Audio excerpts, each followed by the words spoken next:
Assalamualaikum warahmatullahi wabarakatuh. Perkenalkan, nama saya Lala. Saya dari 12 TKL 1 SMK Dharma Bakti. Saya di sini akan menceritakan sejarah peristiwa Rengas Dengklok. Peristiwa Rengas Dengklok adalah peristiwa penculikan yang dilakukan oleh sejumlah pemuda antara lain Soekarni, Wikana, dan Aidit dan Khairul Saleh dari perkumpulan Menteng 31 terhadap Soekarno dan Hatta. Peristiwa ini terjadi pada tanggal 16 Agustus 1945 pukul jam 3 WIB.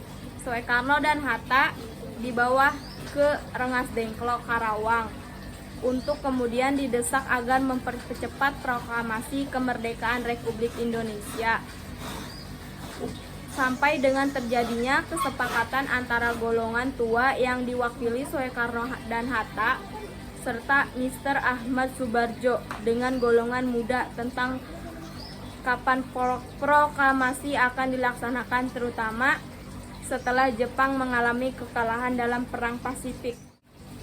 Menghadapi desakan tersebut, Soekarno dan Hatta tetap tidak berubah pendirian. Sementara itu, di Jakarta, Sahrul dan kawan-kawan telah menyusun rencana untuk tersebut, merebut kekuasaan, tetapi apa yang telah direncanakan tidak berhasil dijalankan karena tidak semua anggota PETA mendukung rencana tersebut. Proklamasi kemerdekaan Republik Indonesia rencananya akan dibacakan Bung Karno dan Bung Hatta pada hari Jumat 17 Agustus 1945 di lapangan Ikada yang sekarang telah menjadi lapangan Monas, atau di rumah Bung Karno di Jalan Penggangsaan Timur nomor 56.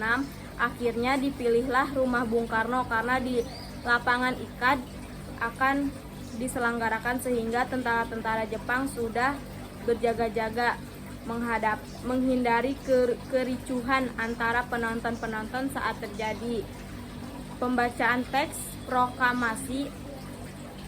Dipilihlah rumah Soekarno di Jalan Penggangsaan Timur nomor 56. Teks proklamasi disusun di Rengas Dengklok di rumah hijau Siong bendera merah putih. Sudah dikibarkan para pejuang di Rengas Dengklok pada Kamis tanggal 16 Agustus sebagai persiapan untuk proklamasi kemerdekaan Indonesia. Karena tidak mendapatkan berita dari Jakarta, maka Yusuf Kunto dikirim untuk berunding dengan pemuda-pemuda yang ada di Jakarta. Namun sesampainya di Jakarta, Kunto hanya menemani Wikana dan Mr. Ahmad Soebardjo. Kemudian Kunto dan Ahmad Soebardjo ke Rengas Dengklok untuk menjemput Soekarno, Hatta, Fatimawati, dan Guntur Ahmad. Sudah dikibarkan para pejuang di Rengas Dengklok pada Kamis tanggal 16 Agustus sebagai persiapan proklamasi kemerdekaan Indonesia. Karena tidak mendapatkan berita dari Jakarta, maka Yusuf Kunto dikirim untuk berunding dengan pemuda-pemuda yang ada di Jakarta. Namun sesampainya di Jakarta, Kunto hanya menemani Wikana dan Mr. Ahmad Soebardjo. Kemudian Kunto dan Ahmad Soebardjo ke Rengas Dengklok untuk menyebut Soekarno, Hatta, Fatmawati, dan Guntur Ahmad.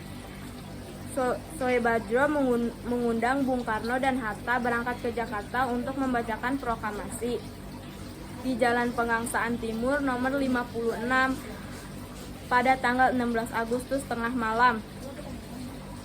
Rombongan tersebut sampai di Jakarta. Keesokan harinya, tepat tanggal 17 Agustus 1945, pernyataan proklamasi dikumandangkan dengan teks proklamasi kemerdekaan Indonesia yang diketik oleh Syayuti Mel menggunakan mesin ketik yang dipinjam tepatnya sebetulnya diambil dari kantor Kepala Perwakilan Angkatan Laut Jerman Mayor Laut Dr. Randes Herman Kandeler. Sekian, wabillahi taufiq walhidayah. Wassalamualaikum warahmatullahi wabarakatuh.